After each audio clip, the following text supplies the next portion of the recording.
Las cosas se salieron de control en la capital occidental. El volumen 12 de Diarios de una apotecaria nos trae conspiraciones familiares de vida o muerte. Tras la muerte de Gyokuo, una sangrienta disputa por la herencia estalla entre sus hijos. Y en medio del caos, Mao Mao termina secuestrada. Para salvar el pellejo, nuestra boticaria favorita tendrá que usar su mejor arma, un envenenamiento masivo usando patatas verdes y veneno de serpiente. ¿Logrará Ginshi rescatarla a tiempo? Quédate, porque hoy te cuento todo el resumen del volumen 12. ¡Empecemos! Había una vez una joven que solo anhelaba una cosa: sentirse valiosa e irreemplazable para alguien. En su mente guardaba con nostalgia el recuerdo de su infancia, un tiempo en el que creía que ella y su madre eran el centro absoluto del mundo de su padre. Anhelaba con todas sus fuerzas recuperar esa sensación de ser tratada como el tesoro más preciado. Sin embargo, esa dulce ilusión infantil se desmoronó por completo al descubrir una cruel verdad. El afecto de su madre jamás fue real, solo era una fachada para mantener la paz en el hogar, mientras ella y su padre la veían como un pilar invaluable de la familia. Para la madre, ellos no eran más que herramientas intercambiables. Por si fuera poco, debido a un exceso de confianza hacia su esposa, el padre de la protagonista desapareció sin dejar rastro, presumiéndose muerto en un lugar remoto. Esta pérdida destruyó a la joven, pues él era la única persona que la trataba con devoción, como a una valiosa perla en la palma de la mano. Sin su padre, sintió que su propio valor había desaparecido. Sumida en un profundo vacío y sin saber qué hacer con su vida, llegó a una conclusión: si ya no tenía un valor intrínseco, al menos debía intentar ser útil. Impulsada por esta observación y una frágil esperanza, emprendió un viaje para encontrar a su madre. Pero detrás de esta búsqueda solo se escondía un deseo desesperado: encontrar, al fin, un lugar al cual pertenecer en el mundo. 10 días después de la muerte de Gyoku-ou, la capital occidental es un auténtico caos administrativo. La cantidad de documentos y decisiones pendientes es descomunal, y las constantes visitas de oficiales tienen a Jinshi completamente agotado. Durante una revisión médica, Mao Mao nota que su herida está sanando y dejando una cicatriz en forma de flor roja. Aún así, Jinshi insiste tosudamente en que solo sea ella quien le cambie los vendajes. En el ámbito político, las cosas no están más tranquilas. El viceministro Lu presiona para que Jinshi regrese a la capital imperial, pero él decide quedarse. Sabe que la región aún es inestable y, para colmo, Gyokuen, el padre de Gyoku-ou, se niega a regresar alegando su avanzada edad. Para facilitar las cosas, le proponen a Jinshi trasladar su base de operaciones del anexo a la casa principal, supuestamente por seguridad y para estar más cerca de las oficinas, aunque Jinshi sospecha que esto es solo una trampa para darle aún más trabajo. A Mao Mao la idea le daba absolutamente igual, hasta que mencionan un detalle crucial: la casa principal tiene un invernadero. La sola posibilidad de cultivar hierbas medicinales hace que cambie de opinión al instante y acepte la mudanza con total entusiasmo. Casi todo el grupo se traslada, excepto el hermano de la Han, quien prefiere quedarse en el anexo enfocado en la gestión de los granos, aclarando que los invernaderos no son lo suyo. Ya instalados en las nuevas oficinas médicas, ocurre un insólito incidente. Un niño de unos 8 o 9 años, elegantemente vestido y llamado Gyokujun, entra y ataca al doctor charlatán con una espada de madera, dejándole un buen golpe en la espinilla. El pequeño afirma con seguridad que está castigando a los criminales antes de que una sirviente se lo lleve a rastro. Más tarde, su madre lo lleva de vuelta para disculparse, pero la mujer está tan absolutamente ansiosa que termina abofeteando a su hijo cuando éste se niega a pedir perdón sinceramente. El doctor charlatán decide no darle importancia, pero Mao Mao nota de inmediato que el niño no siente ni un ápice de arrepentimiento. Poco después, Chue le explica qué hay detrás de este comportamiento tan extraño. Resulta que el padre de Gyokujun, el hijo mayor de Gyoku-ou, es un completo libertino que abandonó a su familia hace años y ha estado envuelto en infidelidad de escándalos, desde producción de alcohol ilegal hasta posibles nexos con bandas. Es aquí donde todo cobra sentido. La razón por la que Jinshi y Rikuson se quedan en la capital occidental es para ganar tiempo. Están conteniendo la situación para que los hijos menores de Gyoku-ou, que sí son capaces, aprendan de política y puedan tomar el mando, evitando así que el desastroso hijo mayor tome el control. Al entender la grave situación, Mao Mao solo puede rezar para no tener el infortunio de cruzarse con ese hombre tan problemático. Pasando a un nuevo capítulo, todo comienza con el conflicto por los pepinos. Mao Mao descubre con gran entusiasmo un invernadero de ladrillo y cristal donde se cultivan estos vegetales, los cuales son considerados un bien de lujo en el oeste y que el abuelo de Jinshi, Yokuen, disfruta comer con pan y mantequilla. Sin embargo, Mao Mao entra en conflicto con el jardinero cuando intenta cosechar las hojas, los tallos y los frutos para fabricar medicina. Ella le argumenta que la temporada de cosecha está terminando y que los suministros médicos son críticos, logrando finalmente llegar a un acuerdo para utilizar un tercio del invernadero. Más adelante, Mao Mao le explica a Lihaku que los pepinos son realmente útiles como antisépticos para bajar la fiebre, para tratar intoxicaciones alimentarias, fomentar la micción e incluso para inducir el vómito en caso de ingestión de veneno. Por otro lado, Xue lleva a Mao Mao a una capilla de estilo occidental con hermosos vitrales de colores. Con un enfoque muy pragmático, Xue obliga a Mao Mao a aprender una frase en un idioma extranjero del texto sagrado. Oh Señor, ¿estás ahí, Señor? Xue le explica que conocer estas escrituras es bastante bueno para los negocios, dado el gran fervor religioso de muchos habitantes en la capital occidental. Ahora nos movemos a la presentación de Zhou Wulan. Mao Mao conoce al hijo menor de Gyoku-ou, un joven de 18 años cuyo nombre significa tigre y lobo. A pesar de esto, su personalidad es completamente humilde y educada, pareciendo más un perrito leal que un depredador. Ulam ha sido asignado para servir a Jinshi, mientras que su segundo hermano servirá a Rikuson. Como un gesto de disculpa, Ulam visita la oficina médica para pedir perdón formalmente por el comportamiento de su sobrino, aquel niño que atacó al doctor charlatán, y lleva como regalo varios bollos de vapor y vinos de uva local. También conocemos a la esposa de Gyoku-ou. A diferencia de su padre Gyokuen, que tuvo 11 esposas, Gyoku-ou solo tuvo una. Existe el rumor de que ella era una mujer de negocio muy audaz que sufrió un naufragio y quedó atrapada en el extranjero durante años. Al regresar, su personalidad cambió radicalmente, convirtiéndose en una figura que apoya desde la sombra y que nunca se deja ver. Esto lleva a Mao Mao a especular si este incidente fue lo que realmente alimentó el odio de Gyoku-ou hacia los extranjeros. Por otra parte, Mao Mao concluye con el seguimiento médico, quien menciona que la nieta de Gyoku-ou, la niña que fue operada por Tianyu tras desarrollar una obstrucción por comerse su propio cabello, se está recuperando satisfactoriamente, por lo que Mao Mao planea visitarla al día siguiente para revisar su cicatriz. En un nuevo capítulo, Mao Mao acude a la residencia de la hermana de Hu para revisar la cicatriz médica de la pequeña Xiaohong. Esta vez la acompaña Ulam, el tercer hijo de Gyoku-ou, quien aprovecha la oportunidad para visitar a su hermana y a su madre, la viuda del difunto Gyoku-ou. Mientras están allí, Mao Mao nota que la madre de Hu posee una belleza serena pero retraída y que Ulam parece haber heredado esa misma naturaleza modesta. Más tarde, mientras Mao Mao, Xue y Lihaku disfrutan de unos pasteles tras la revisión médica, un grito repentino rompe la tranquilidad del jardín. Al salir, descubren al problemático Yokuyun tirando violentamente del cabello de Xiaohong y amenazándola con lanzarle una bola de lodo. El niño la insulta llamándola cambiante y extranjera sucia. Todo esto ocurre porque, tras seguir el consejo de Mao Mao de dejar de teñirse el cabello, a Xiaohong le están creciendo las raíces de color dorado claro, a diferencia del cabello negro de sus padres. La situación no se queda así. Xue interviene físicamente y le aprieta la mano con fuerza a Gyokuyun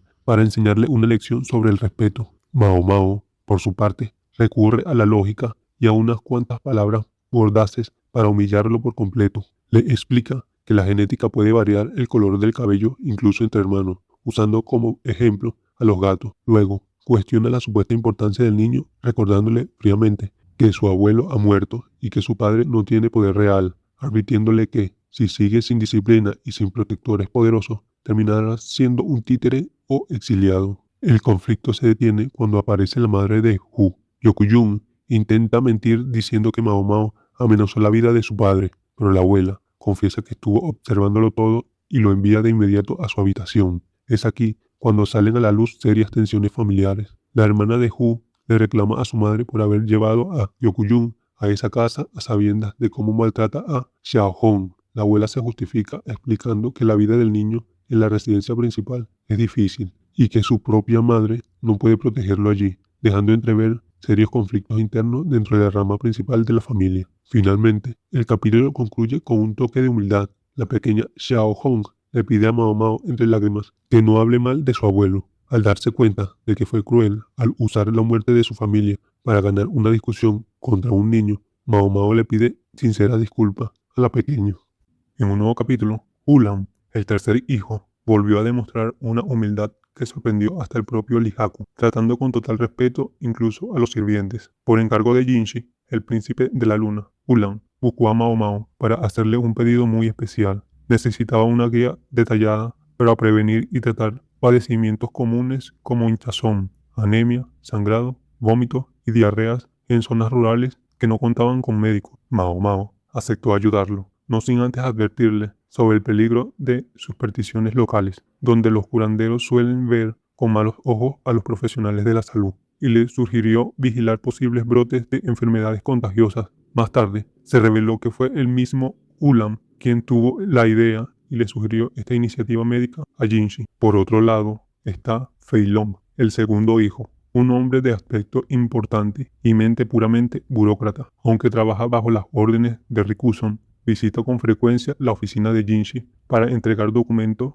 impecablemente clasificados por colores: rojo para asuntos urgentes, azules para reconsideraciones y amarillo para propuestas revisadas. A pesar de su gran eficiencia, Mao Mao notó que le falta calidez y que, al igual que su hermano Ulam, parece más perfilado para ser un excelente ayudante que un líder en la capital occidental. El ambiente se volvió tenso con la llegada de Sik-Jou, el hijo mayor. Él es la viva imagen de su padre Gyoku-ou en su juventud, un hombre robusto, bronceado y salvaje, al punto de vestir pieles de animales cazados por él mismo. Curiosamente, su nombre significa búho y no incluye el karate Gyoku. Al regresar, su hijo Gyokujun lo recibió con alegría, pero Sik-Jou le entregó un regalo bastante gráfico: la cabeza de un ciervo recién cazado metida en un saco, lo que provocó que el pequeño rompiera en llanto del puro terror. Manipulado por las quejas de su hijo, Sik-Jou irrumpió agresivamente en la oficina médica acusando a Mao Mao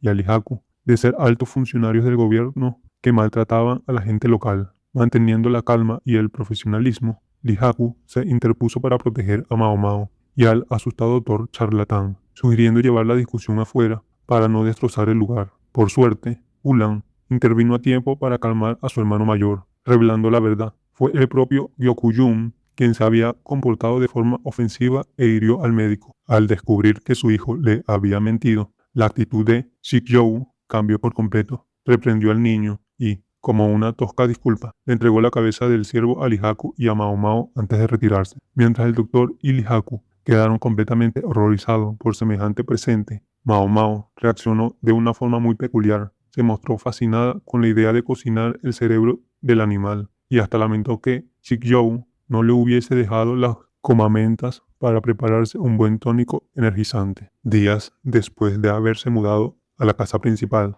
Mao Mao recibe un permiso para salir bajo las órdenes directas de Jinshi. El objetivo: investigar un extraño problema de salud que azota a la vinetería al norte de la capital. Para este recorrido no va sola. La acompaña Chue, Lihaku y Ulam, este último actuando como guía. Al llegar al escenario de los hechos, descubren que el negocio es dirigido por la tía de Ulam, la tercera hija de Gyokujin. Se trata de una mujer de unos 30 años con una presencia imponente, digna de un depredador. La reputación de este establecimiento ya venía tocada por culpa de Sik-Jou, el hijo mayor de Gyoku-ou, quien en el pasado se dedicó a vender vino falso usando el nombre de la bodega. Cuando Mao Mao evalúa la situación, encuentra a 5 catadores de vino en estado bastante crítico. Lucen pálidos, delgados, sufren vómitos severos, fiebre y unos dolores de cabeza insoportables. Decide inspeccionar la sopa que cenaron los afectados y da con la clave del misterio: un tipo de hongo seco. Este hongo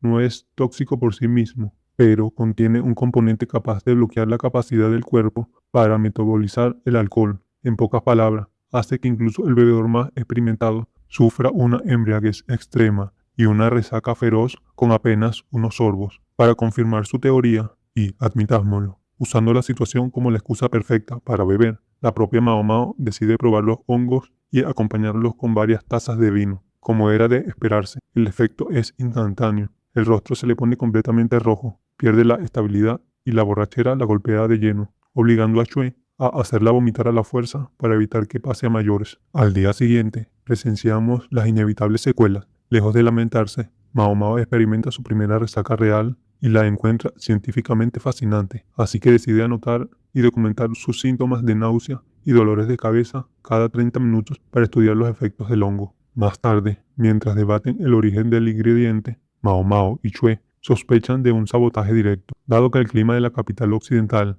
es demasiado seco para que esos hongos crezcan de forma natural. La hipótesis más clara es que fueron enviados a propósito desde la región central como una pesada jugada para desestabilizar la vinatería. De regreso a la casa principal, Jinshi le pone al día sobre la caótica situación en torno a la herencia de Gyoku-ou, donde nadie parece ponerse de acuerdo. Shikyou, el primer hijo, renuncia a todo y se niega a asumir el mando. La hija mayor quiere la herencia a toda costa, pero carece de las capacidades para gobernar. Fei Long, el segundo hijo, insiste en que el hermano mayor debe cumplir la voluntad de su padre y aceptarla. Ulam, el tercer hijo, opina que lo más sencillo sería que el segundo hermano tome las riendas de todo. En medio de este lío familiar, sale a la luz la historia de la esposa de Gyoku-ou. Se revela que vive completamente recluida para evitar el contacto público a raíz de un evento traumático. Siendo hija de mercaderes del centro, sobrevivió a un náufrago y permaneció desaparecida durante años antes de reaparecer milagrosamente. Los crueles rumores de la gente sobre cómo logró sobrevivir en el extranjero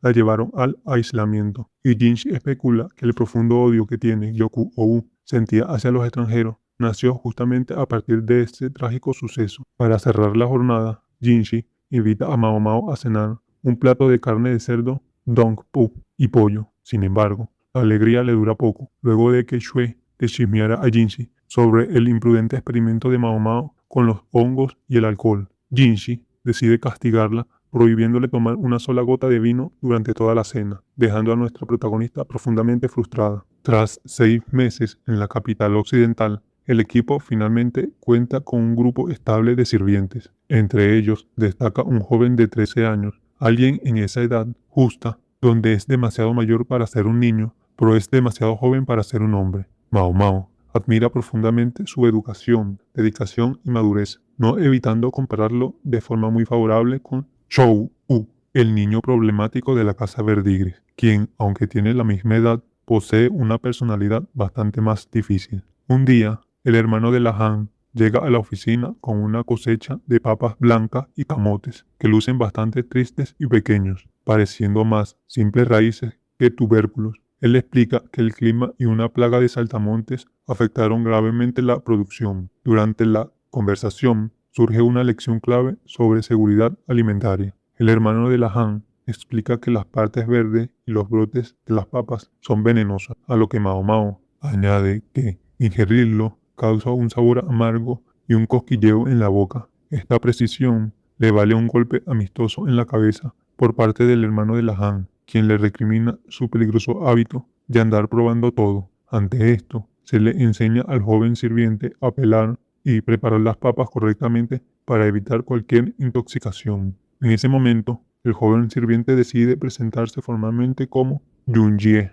mencionando que es un nombre muy común. La verdadera sorpresa llega cuando revela que su apellido es Kang, el mismo del honorable estratega Lacan, que reside allí. Yunjie explica que en su trabajo anterior tuvo problemas porque su empleador no quería que alguien inferior compartiera su apellido, obligándolo a usar el apodo de Haku-un, que significa hijo mayor de las nubes. El joven añade, con total humildad, que está dispuesto a cambiarse el nombre de nuevo si hace falta, pues lo único que necesita es su salario para mantenerse a él y a sus hermanos menores. Toda esta revelación conmueve profundamente al hermano de la Han, quien tras pasar 6 meses trabajando más duro que nadie y esperando con ansia que alguien le preguntara su nombre, queda impactado por la actitud de Yunjie Cuando el joven finalmente le pregunta cuál es su nombre, ocurre lo impensado. En lugar de aprovechar el momento para revelar su verdadera identidad y romper con la sombra de su familia,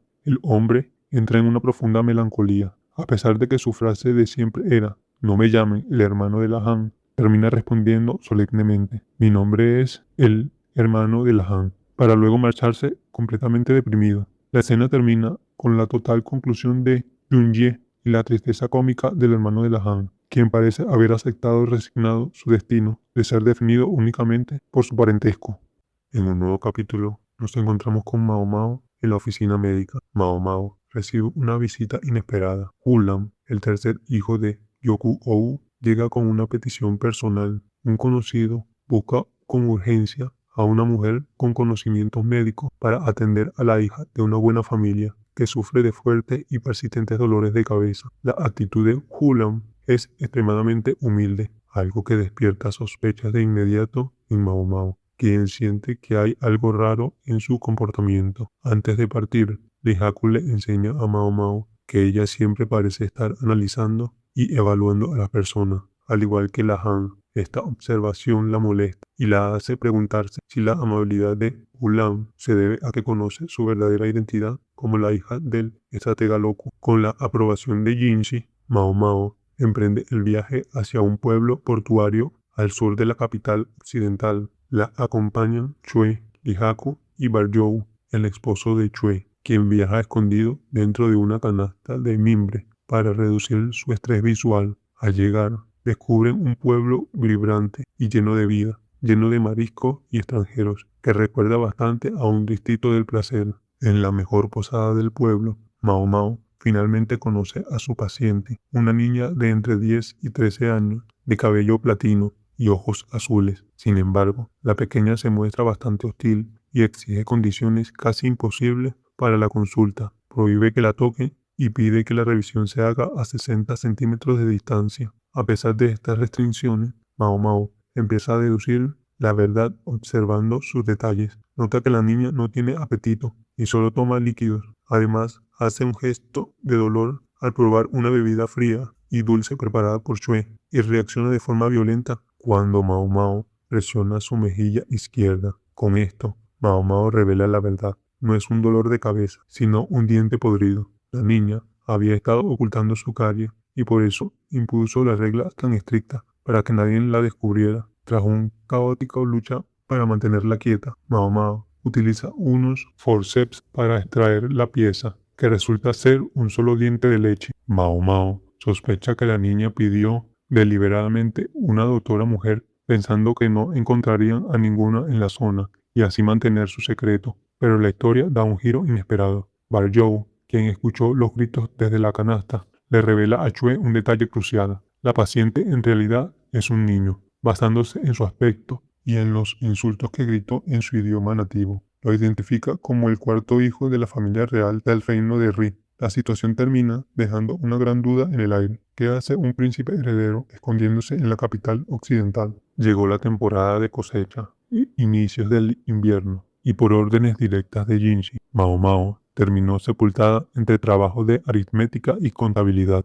La falta de personal capacitado, como la Han, llevó a Chue a asignarle la tarea de comparar los rendimientos agrícolas actuales con los del año anterior. Sin embargo, al revisar los documentos, Mao Mao descubrió una caída catastrófica en las cosechas de trigo, un dato alarmante que presagiaba tiempos de hambruna y graves disturbios sociales si las reservas de emergencia no se gestionaban con extrema cautela. Mientras trabajaba en su habitación, la tranquilidad se rompe cuando la pequeña Xiao Hong, nieta de Yoku-ou, se coló por la ventana. Entre lágrimas, la niña le suplicó que ayudara a su tío Shik-you, asegurando que se estaba muriendo. Además, reveló un detalle bastante perturbador. Shik-you creía firmemente que si un médico oficial lo atendía, terminaría siendo asesinado. Consciente del enorme riesgo político y sospechando que el propio gobierno central podría estar involucrado en el ataque, Mao Mao decidió actuar, no sin antes dejar como discreta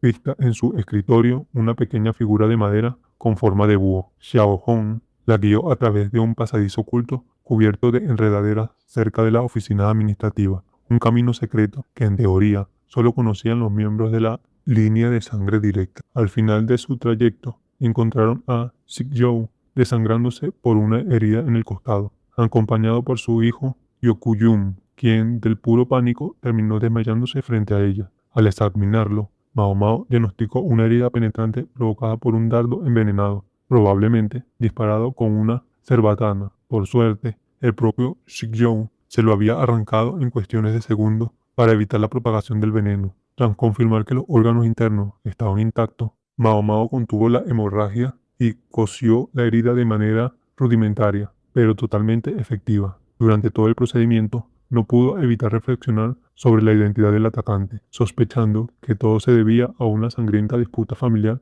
por la herencia entre los hermanos. Justo cuando terminaba el tratamiento, Chue apareció de forma imprevista. Había deducido dónde estaba Mao Mao al notar que dejó su papeleo importante abandonado. Venía acompañado por varios hombres, quienes se llevaron a toda prisa a Sikyo y a los niños. Mao Mao percibe que la actitud de Chue es extrañamente apresurada y decide preguntarle directamente a dónde se llevan al herido. Fue entonces cuando Chue, mostrando una mirada helada que contrastaba por completo con su amplia sonrisa habitual, le responde a Mao Mao que era demasiado inteligente para su propio bien, dejando en el aire sus verdaderas intenciones y el trágico destino que le aguardaba a Sikyo. Mao Mao se encuentra retenida en una suite de 2 habitaciones, lugar donde fue depositada por Chue hace mediodía. Tras salir del túnel secreto, Chue le vendó los ojos y la trasladó en carruaje hasta un rincón desconocido. Curiosamente, a pesar de estar cautiva, el trato es sorprendentemente educado. Tiene ropa limpia, comida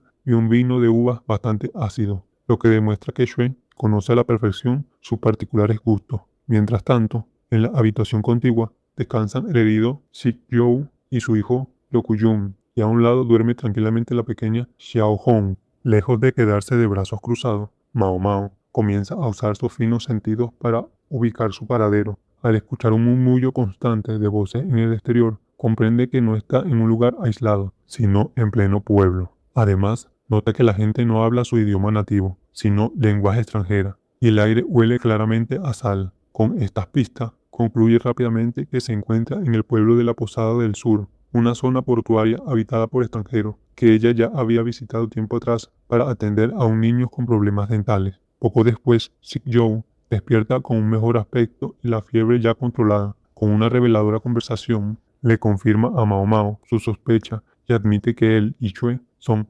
conspiradores que buscan la paz para la provincia de Isei. Mao Mao siente un trago amargo de traición al entender que Chue no estaba actuando bajo las órdenes de Jinshi, pues un secuestro así solo le traería graves problemas al príncipe. Por su parte, Sikyo explica que su negativa a gobernar se debe a que no considera capacitado para el puesto y prefiere que la persona correcta sea quien tome el mando. Inspeccionando sus provisiones, Mao Mao descubre un libro antiguo cuyo diseño le resulta familiar. Es idéntico al de la capilla donde Chue le enseñó una oración en el extranjero. El escrito contiene enseñanzas morales de varios idiomas, incluyendo la frase «Oh Señor, nos ves, Señor». Aunque le cuesta creer que la pragmática Chue sea una devota creyente, la presencia del libro sugiere un vínculo más profundo con los cultos y la cultura extranjera de la zona. En medio de todo esto, Sikyo deja ver un lado más humano al preocuparse por los pequeños, mostrando una clara preferencia por Xiaohong sobre su propio hijo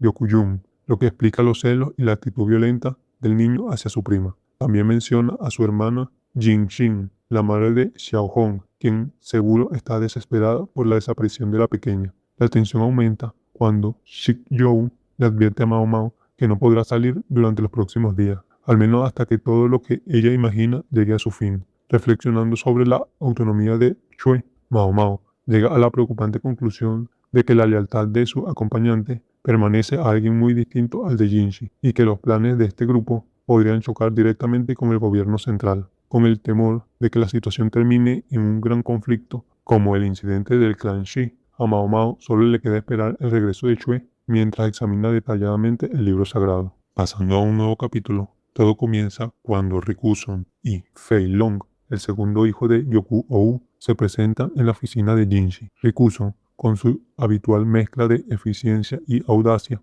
le informa a Jinshi que un emisario extranjero desea reunirse con él en persona. Como Jinshi es la figura de mayor autoridad en la capital occidental, Rikuson insiste en que él mismo debe manejar situaciones para mantener el protocolo adecuado. Pero ¿de dónde viene esta amenaza diplomática? Nos referimos al reino de Ri, una pequeña nación ubicada al norte de la provincia de Issei, que forma parte de la Federación Hokuaren, aunque funciona como un área neutral clave entre el Palacio de Li y la Federación. Sus relaciones con Li no son precisamente las mejores. Por eso mismo, el repentino interés del reino de Ri en contactar directamente a Jinshi enciende todas las alarmas. Poco después, en una conversación privada con sus subordinados, Barjow, quien se comunica mediante golpes desde detrás de una cortina, decide soltar una información crucial que le habían estado ocultando. Resulta que la niña extranjera que Mao Mao atendió por un dolor de muela anteriormente era nada más y nada menos que el hijo cuarto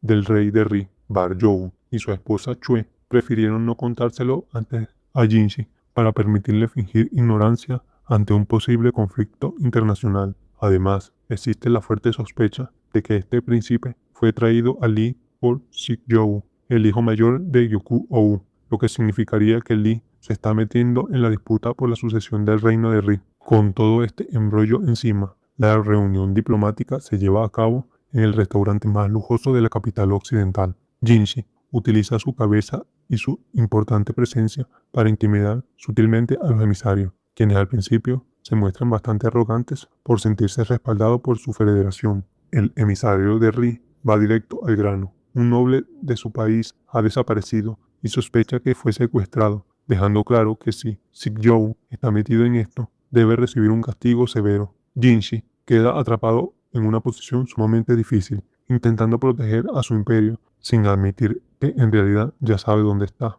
Al terminar la tensa reunión, mientras se retira en su carruaje, Jinshi recibe una carta urgente de Barjow con noticias escalofriantes. Shikjou resultó herido tras un altercado en la casa principal y ha huido. Pero lo más alarmante para Jinshi es que Mao Mao fue a atenderlo y ha desaparecido junto a él. El capítulo cierra con Jinshi maldiciendo por completo la estupidez de Shikjou al darse cuenta del terrible momento en el que pasa esto. Si Mao Mao está como el sospechoso de un secuestro internacional, la Federación podría interpretarlo fácilmente como un acto de guerra.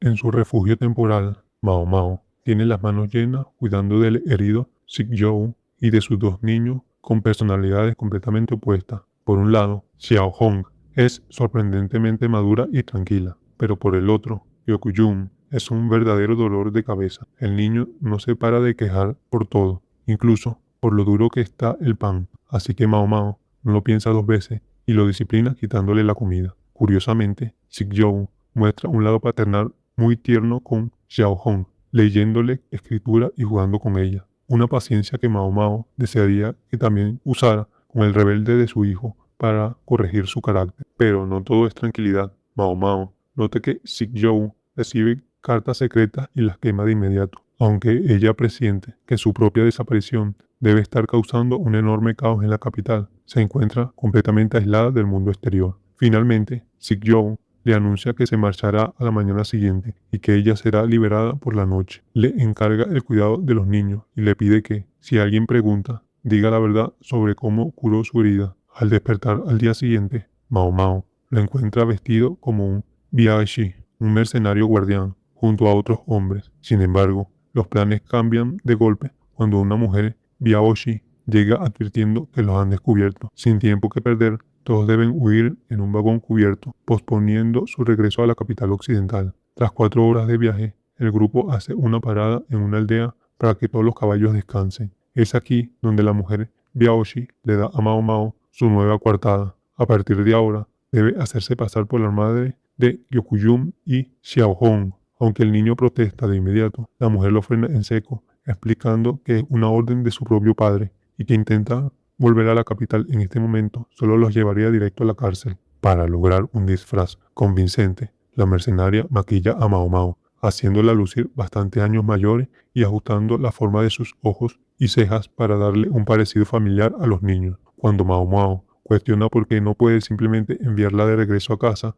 la mujer le revela un dato desconcertante. No pueden liberar aún por el bien del príncipe de la luna, es decir, Jinshi. Mientras esperan en un nuevo vagón con el emblema de los Biaoshi, la mujer se lleva a Hyokujun al pueblo para comprar suministros, dejando a Mao Mao a solas con Xiao Hong. Aprovechando el momento, Mao Mao le pregunta a la pequeña cómo supo de la existencia del túnel secreto donde encontraron a Zhou malherido. La respuesta de Xiao Hong la deja helada. Fue su tío Ulam quien le habló del pasadizo, advirtiéndole que Zhou estaba en peligro y que debía ir a ayudarlo. Esta desgarradora revelación deja a Mao Mao en absoluto shock al comprender que Ulam estaba profundamente metido en esta conspiración y preguntándose por qué preferiría enviar a una niña indefensa en lugar de actuar él mismo. Mao Mao, en su viaje hacia el oeste junto a la mercenaria Biaoxi, la pequeña Xiao Hong y el rebelde Yukuyun, frustrada por haber sido manipulada, Mao Mao solo piensa en volver a la capital occidental para darle su merecido a Ulam, a quien culpa de toda la situación, para cruzar sin llamar la atención por una región azotada por plagas de insectos, montando una elaborada fachada. Mao Mao se hace pasar por una madre con problemas económicos que busca ayuda familiar. Con maquillaje altera su rostro para simular inspecciones, mientras la mercenaria figura como su guardia y los niños como sus hijos. A lo largo del camino, Mao Mao reafirma su poca paciencia con los niños debido a Yukuyun, quien no para de quejarse de la comida y el cansancio, ganándose varios golpecitos en la cabeza. En contraste, Xiao Hong demuestra una madurez y educación sorprendente, lo que hace sospechar a Mao Mao sobre cómo fue criada. El entorno se vuelve cada vez más hostil. Las plagas han arruinado la economía local y los caminos están infectados de bandidos. Al no encontrar a un aliado clave en el siguiente pueblo, la mercenaria advierte sobre los peligros de la ruta y toma precauciones extremas. Le entrega a Mao Mao un frasco con venenos de serpiente y unas agujas, ordenándole sin rodeo que use lo que sea necesario y priorice su propia vida para sobrevivir. Mientras tanto, en la capital occidental, la tensión es insoportable. Jinshi lleva 10 días sumido en la ansiedad por la desaparición de Mao Mao. La crisis política escala rápidamente tras la misteriosa desaparición del cuarto príncipe del reino de Ri, un hecho que Zhou es el principal sospechoso. Sin embargo, Jinshi y su equipo sospechan que hay un traidor en la residencia principal, intentando culpar a Zhou. De hecho, Mao Mao fue alejada del lugar solo para protegerla, ya que al curar la herida de Zhou quedó marcada como su cómplice. La verdad sale a la luz de forma inesperada cuando Lacan entra en escena, intentando evitar al peculiar estratega, quien aún no sabe que su hija está desaparecida, presencia el momento en que Ulan aparece asegurando que lleva documentos para Rikuson. Lacan, con su extraordinaria capacidad para detectar mentiras, nota de inmediato que algo anda mal. Para forzar la verdad, rocía los papeles de Ulan con alcohol destilado y les prende fuego. Acorralado por las llamas y la presión, Ulan termina confesando. Él intentó eliminar a Zhou porque lo consideraba un estorbo para el gobierno de la provincia, asegurando que su hermano no era apto para suceder a su padre, Yoku-ou. En un acto perturbador, tras confesar, Ulan se quita los zapatos y se arroja a la pila de papeles quemados con una sonrisa escalofriante. Por suerte, Basen y el hermano de Lahan reaccionan a tiempo, lo sacan del fuego y lo trasladan a la enfermería con quemaduras graves. Con el verdadero culpable al descubierto, Jinshi comprende que Zhou es inocente del secuestro del príncipe. Para recuperar a Mao Mao, sabe que no le queda más opción que colaborar con Zhou para encontrar al príncipe de Ri. Decidido a actuar, Jinshi desafía a Lacan a sumarse a la búsqueda, y el estratega, al notar la nueva firmeza de Jinshi, acepta acompañarlo. Mao Mao, Xiao Hong, Yoku-yun y su escolta se adentran en los peligrosos bosques de la provincia de Issei, un territorio idóneo para las emboscadas. Mao Mao descubre que el lugar al que se dirigen no es un pueblo común, sino un punto estratégico debido a la presencia de una iglesia. Para ella, la fe no es algo que practique, pero entiende su valor, comparándola con una medicina que resulta útil como refugio, aunque muy peligrosa si se maneja mal. Precavida ante el peligro, la Biaoxi del grupo decide adelantarse sola para inspeccionar la zona. Antes de irse, deja una indicación estricta. Solo deben confiar si ella regresa con personas. Si aparece cualquier otra persona, deben huir de inmediato. Mientras esperan en el vagón, Mao Mao y Xiao Hong pasan el tiempo recolectando piñones, apreciados por la joven por su beneficio nutritivo y medicinal. La calma dura poco. Un supuesto mensajero se aproxima al grupo, pero uno de los guardias lo elimina en el acto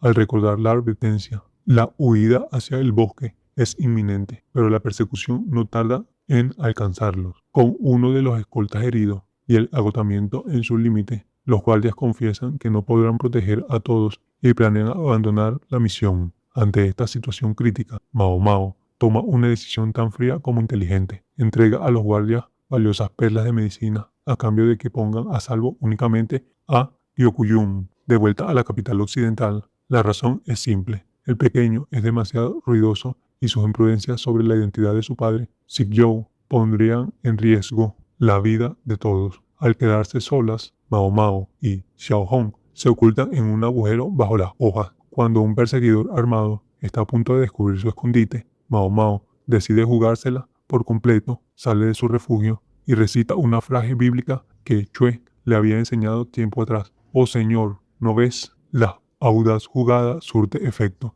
El bandido, al notar el símbolo religioso que lleva al cuello y escuchar sus palabras, cree que son compañeras de fe y les perdona la vida. De este modo, ambas son llevadas al pueblo, un enclave completamente dominado por delincuentes que arrasan con todo como una plaga. El creyente las guía hacia el cuartel general, la iglesia central. Allí se encuentran cara a cara con el líder, apodado Dragón de un solo ojo, un hombre corpulento de 30 años, con un parche en el ojo, que no actúa por fe, sino por pura violencia. El líder revisa un cartel de búsqueda donde se exige la captura de un niño, vinculable a Sik-Yow. El documento describe a alguien de cabello dorado y ojos azules, advirtiendo que podría estar disfrazado de niña, rasgos que coinciden en parte con Xiao Hong. Convencido de que tiene el rehén correcto, el jefe ordena desnudarla para comprobar su sexo. Mao Mao interviene de inmediato para proteger a la pequeña, pero es una de las mujeres sometidas del lugar quien se ofrece a hacer la revisión. Tras examinarla, confirma entre lágrimas que se trata de una niña. Al perder el valor como rehenes, el líder pierde todo el interés en ellas. Es en ese momento cuando el bandido creyente le da una orden a la mujer: levántelas, son compañeras de fe. Es así como Mao Mao y Xiao Hong son guiadas hacia un lugar más seguro dentro de la iglesia, logrando salvar la vida gracias a la confusión del cartel y a la fe del hombre que las capturó. Mao Mao y Xiao Hong son llevadas a una habitación donde permanecen cautivas unas 30 mujeres y niños, utilizados como rehenes para asegurar la obediencia de los hombres del pueblo. Por suerte, gracias a la intervención de Laoshi, el pastor que las capturó, son aceptadas como compañeras de fe, lo que les otorga una valiosa protección. Durante la revisión inicial, Mao Mao debe desnudarse frente a las demás para cambiarse de ropa, dejando al descubierto su colección de hierbas medicinales y el veneno de serpiente que llevaba consigo. Tras presentarse como curandera, la mujer a cargo le permite conservar su medicina. Para mantenerse a salvo, Mao Mao decide inventar identidades falsas. Ella pasa a llamarse Xiao Xiaon, que significa oso, mientras que a Xiao Hong la nombra Xiaolan, pequeño lobo. Poco después, Mao Mao es asignada al trabajo de la cocina, donde descubre la trágica situación del lugar. El pueblo fue tomado hace un mes por el peligroso dragón de un solo ojo y sus 50 bandidos, quienes masacraron a los soldados enviados desde la capital occidental y ejecutaron a los aldeanos más fuertes. Para evitar una matanza total, el Laoshi tuvo que tomar la atroz decisión de señalar a los no creyentes para ser purgados. Esto ha desatado un profundo resentimiento entre las mujeres, quienes sienten que el pastor se ha vuelto demasiado cercano al líder enemigo. Mientras realizan sus labores pelando papas, Mao Mao descubre un detalle inesperado. El hermano de la Han estuvo en este pueblo enseñando técnicas de cultivo, y las mujeres lo recuerdan con enorme afecto por ser un hombre trabajador. Sin embargo, el ambiente se vuelve a tensar cuando le advierten sobre el peligro de servir la comida al jefe. Este hombre jamás consume nada sin las sirvientas lo prueben, primero para descartar veneno, y castiga severamente a cualquiera que intente rebelarse. La rutina se interrumpe cuando la encargada de la cocina lleva a Mao Mao a las afueras para atender a un joven brutalmente golpeado por el jefe bajo la excusa de un entrenamiento. El chico tiene una pierna rota, la cara hinchada y severas hemorragias internas. Mao Mao improvisa una tablilla y utiliza su suministro de pujuan para detener el sangrado, advirtiendo que el paciente necesitará descanso y buena nutrición para salvarse. En agradecimiento por la ayuda médica, la mujer le devuelve a Mao Mao su ropa original, remendada. Al examinarla con atención, Mao Mao nota algo curioso. La mujer añadió bordados de gorriones que esconden letras en un idioma extranjero. El mensaje oculto dice: cena, servicio, crear apertura. En ese instante, Mao Mao comprende que la mujer de la cocina sabe mucho más de lo que aparenta y que probablemente colabora con aliados externos, como la Biaoshi o Jinshi, para generar una distracción durante la cena. También se da cuenta de que la mujer jamás se creyó el cuento de que ella y Xiaohong eran madre e hija. Con la noche instalada y bajo la luz de la luna, Mao Mao y Xiaohong terminan de lavar los platos, conscientes de que una oportunidad de escape está a punto de desencadenarse. Mao Mao le pide a Xiaohong su ayuda para una tarea específica, preparándose para lo que está por venir. Pasando a un nuevo capítulo, donde las cosas comienzan con un banquete estratégico. Mao Mao sugiere a las mujeres de la cocina preparar un suculento plato de carne frita con patatas en cuartos para enmascarar cualquier sabor sospechoso. Decide sazonarlo fuertemente con abundante especia, vino, pasta de soja y miel. La tensión sube cuando asignan a Mao Mao y a Xiaohong para servir la cena directamente en la iglesia. Esto desata la preocupación de las demás mujeres, ya que el líder de los bandidos, conocido como el dragón de un solo ojo, es un hombre extremadamente violento y peligroso. Una vez que sirven la cena, el líder actúa con total cautela. Antes de probar un solo bocado, obliga a Mao Mao y a Xiaohong a probar absolutamente toda la comida y la bebida para comprobar que no contengan veneno. Al ver que ambas continúan perfectamente sanas, los hombres bajan la guardia por completo, comienzan a comer y beber sin control, convirtiendo la noche en un banquete desenfrenado. Pero el plan de Mao Mao ya estaba en marcha. Poco después, las toxinas empiezan a hacer su trabajo.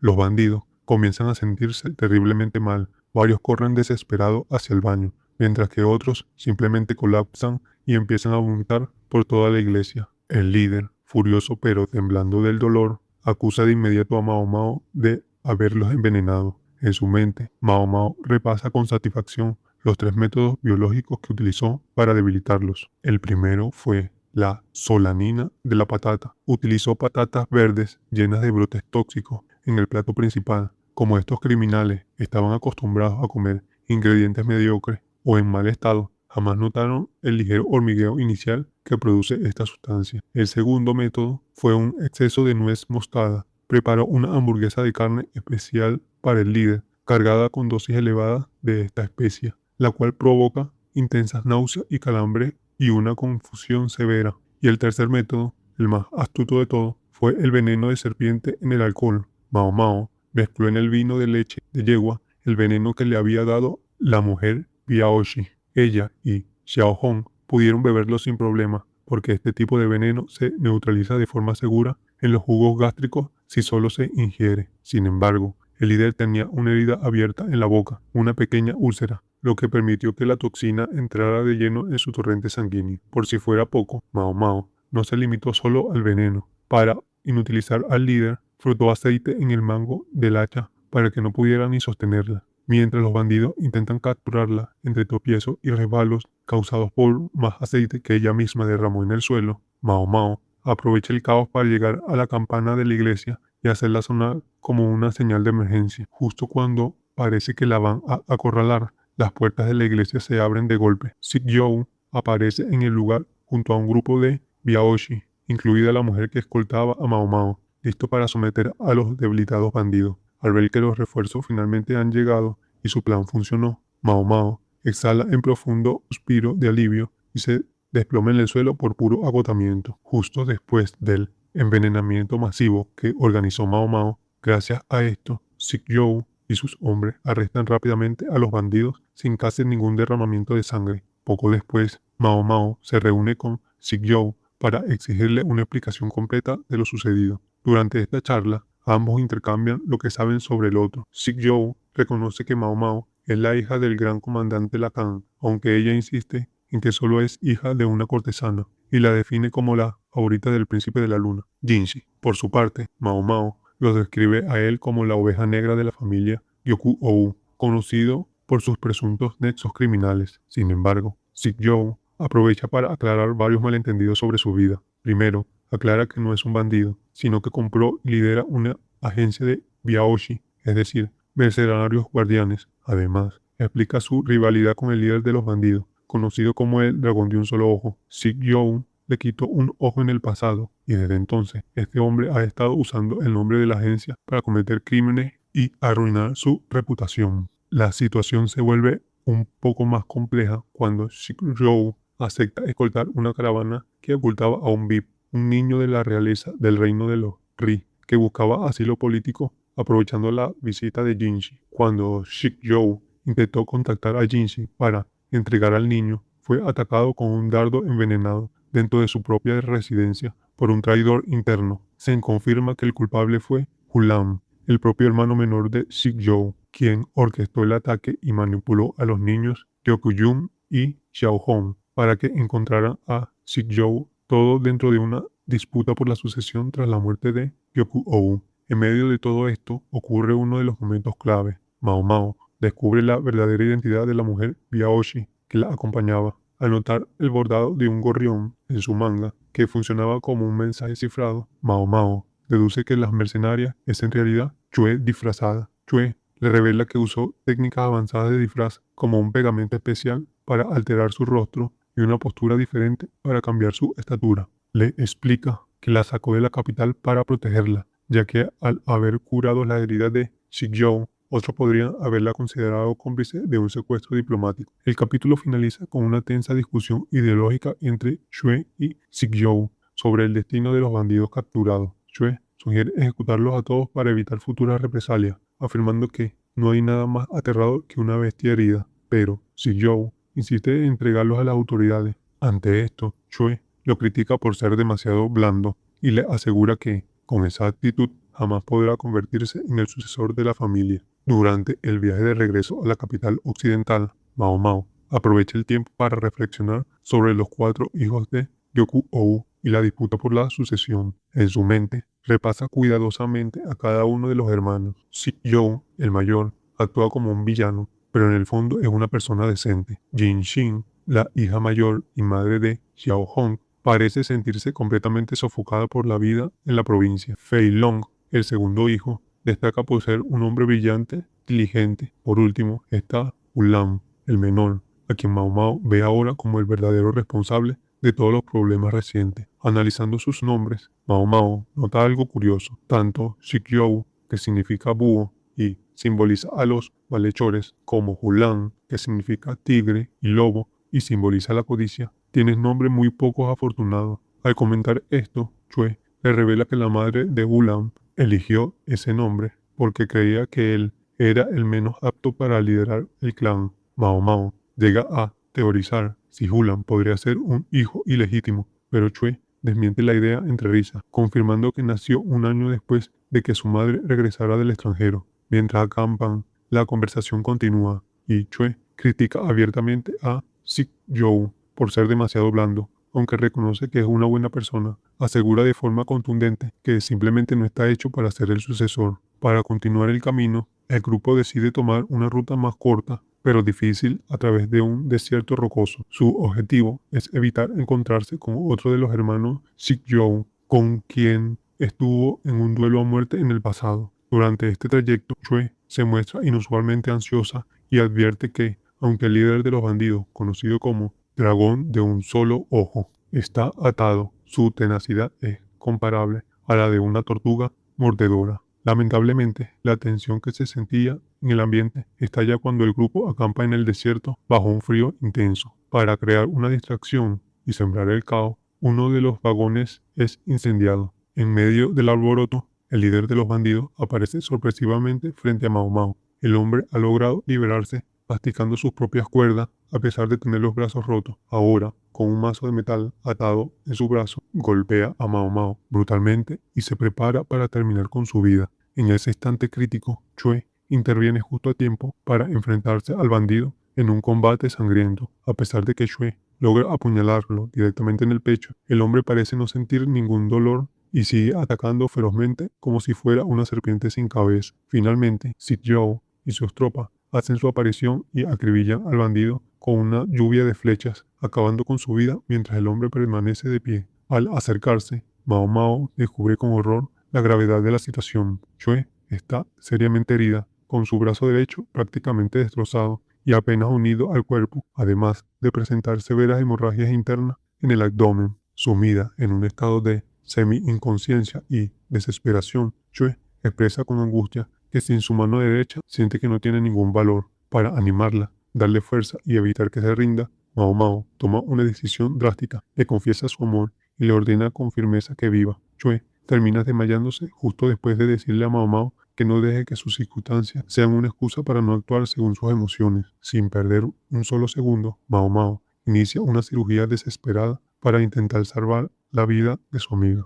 Pasando a un nuevo capítulo, conocemos la trágica historia del origen de Chue, cuyo nombre real es Bekura, que se traduce literalmente como gorrión. Ella era la hija de un comerciante decente y de una hermosa extranjera a quien su padre habría rescatado de un naufragio. Sin embargo, su madre era en realidad una espía del país de Li, que solo utilizó el matrimonio para obtener información comercial. Cuando Bekura apenas tenía 3 años, su madre desapareció sin dejar rastro, dejando a su padre sumido en la devastación. Obsesionado por encontrarla, su padre viajó a Li, pero terminó perdiendo la vida allí. Con apenas 10 años, Bekura quedó huérfana y en la pobreza absoluta, especialmente después de que sus propios familiares saquearan todos sus bienes. Para sobrevivir, se unió a un maestro de iglesia que viajaba hacia el este. Durante este trayecto, aprendió varios idiomas, trucos de magia con artistas ambulantes y técnicas de supervivencia, como mendigar y actuar como payaso a cambio de un plato de comida. A los 13 años, llegó a la capital occidental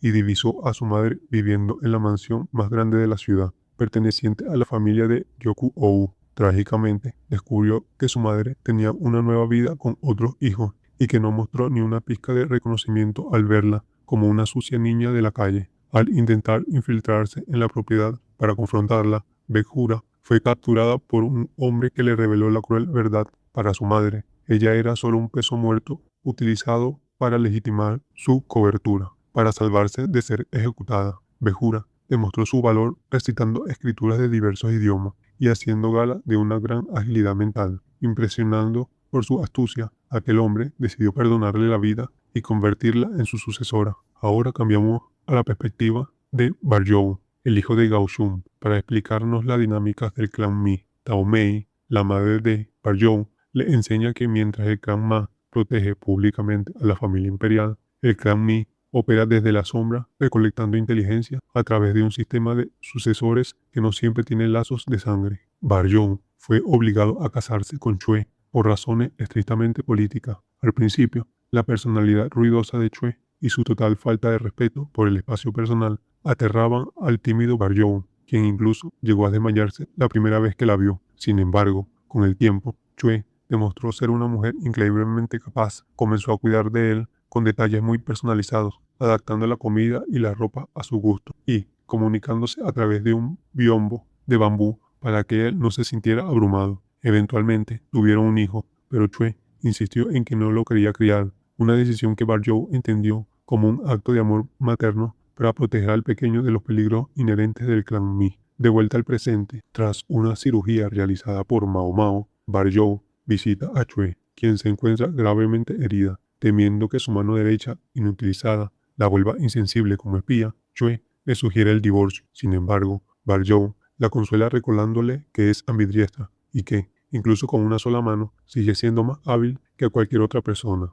El capítulo concluye con Chue recuperando su humor habitual y pidiendo algo de comer, mientras Barjou reafirma en silencio que no desea a ninguna otra mujer a su lado, valorando todo lo que le costó construir su matrimonio. Pasando a un nuevo capítulo, mientras Chue se recupera de sus graves heridas, recibe la visita del viceministro Lu, su mentor y segundo al mando del clan Mi. A pesar de que la mano derecha de Chue quedó completamente inutilizada, Lu se niega rotundamente a deshacerse de ella, ya que considera que es una alumna difícil de reemplazar y que le tomaría al menos una década formar a alguien con su mismo nivel de habilidad. En medio de este encuentro, salen a la luz oscuros secretos familiares. La madre de Chue era una espía del clan Mi enviada a las tierras occidentales, aunque terminó convirtiéndose en la esposa de Gyoku-ou. Dentro del clan la consideraban de bajo rango. Tras fallar en varias de sus misiones, huyó a Shao, el lugar donde nació Chue, para luego regresar a la capital occidental, fingiendo no reconocer ni a su propia hija ni a su padre. Al sentir que sus 3 hijos mayores habían sido envenenados por la influencia de Gyoku-ou, la madre puso todas sus esperanzas en su cuarto hijo, Ulam, cuyo nombre significa tigre y lobo. Su plan era utilizarlo para remodelar la capital occidental, expulsando al hijo mayor Shik-Yu y manipulando al segundo Fei Long. Ante este panorama, Shue revela que su verdadera motivación para mantenerse leal a la nación Li y luchar por ascender de rango es una venganza personal contra su madre por haber despreciado a su padre. Desea estar siempre por encima de ella para obligarla a no olvidarlo jamás. Antes de retirarse, Lu le recuerda a Shue su misión principal, hacer feliz al príncipe de la luna, Jinshi. Aunque Shue admite que no comprende del todo esta orden, fue precisamente esa meta la que guió su decisión de proteger a Mao Mao, incluso a costa de sacrificar su propia mano. Por otro lado, Mao Mao se encuentra al límite de su fuerza tras realizar una difícil cirugía de emergencia en el brazo de Shue.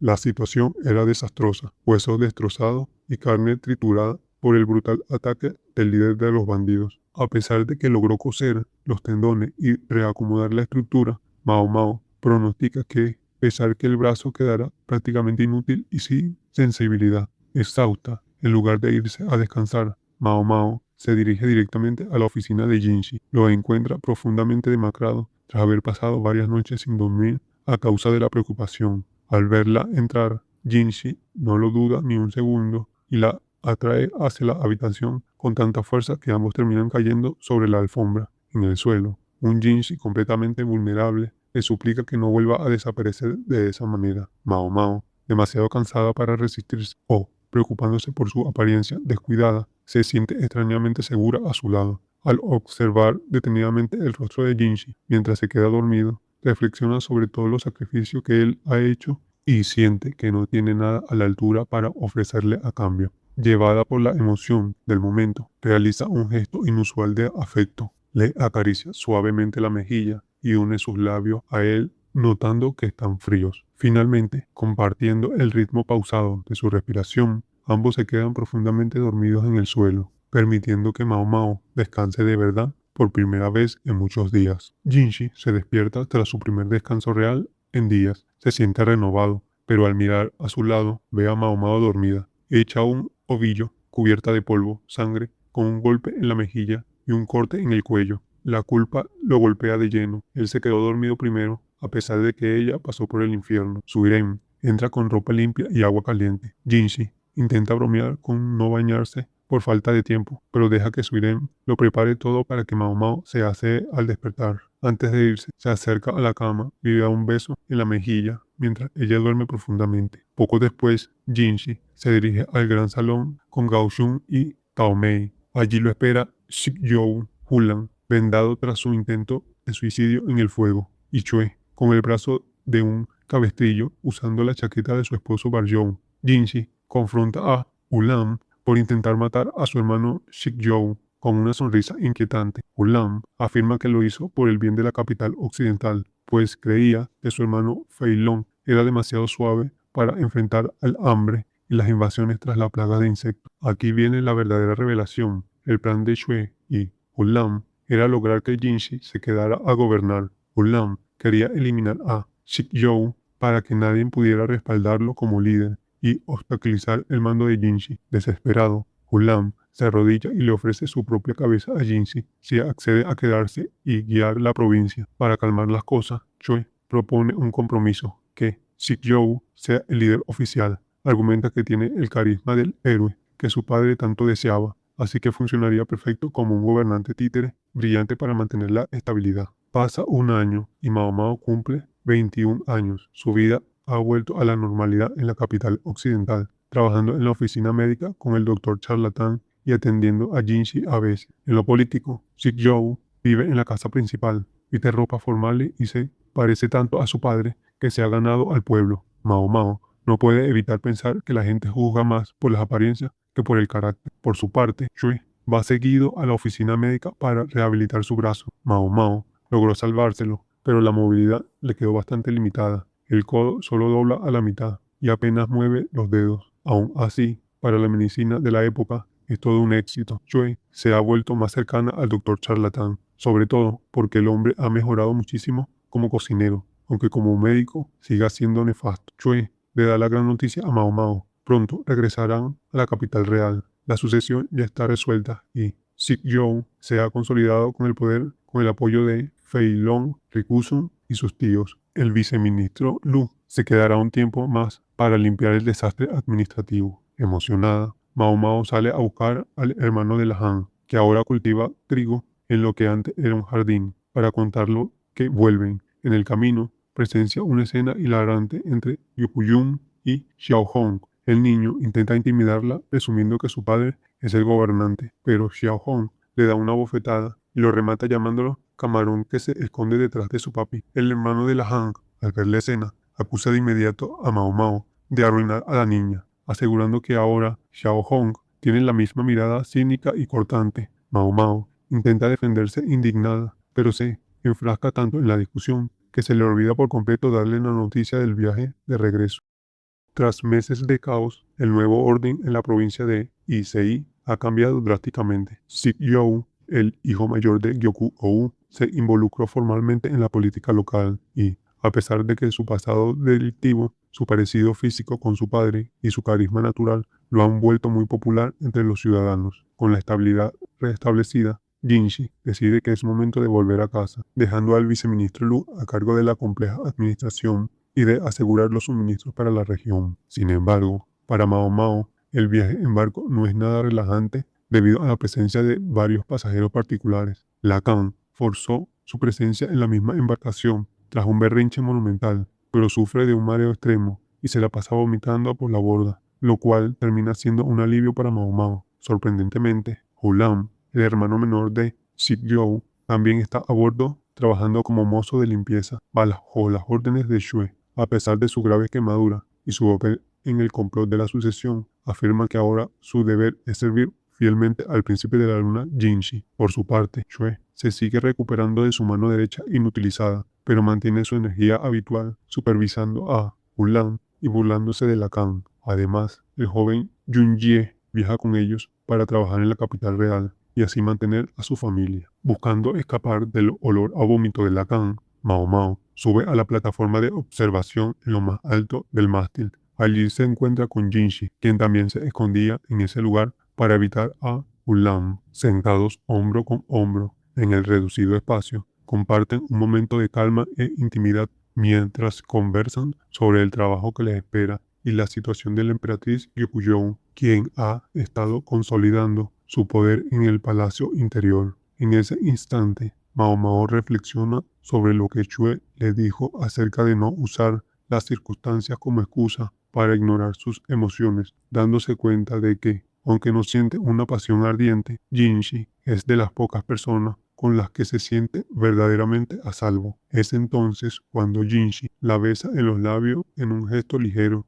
y casual, aunque él se muestra avergonzado y menciona sus esfuerzos por frenarse. Mao Mao no lo rechaza ni se aparta, reconociendo que ya no siente desprecio hacia él. El viaje concluye con un toque de humor. Mientras observan la costa alejarse, Mao Mao nota que no ha visto al hermano de la Han por ningún lado. Resulta que se distrajo viendo a Xiao Hong y olvidó avisarle que ya partían, por lo que, aunque alguien marcó su nombre, la lista por error, el pobre granjero fue dejado atrás en las tierras occidentales sin siquiera haberse dado cuenta. Y para rematar la confusión, Mao Mao y Jinshi se percatan de que ni siquiera conocen su nombre real.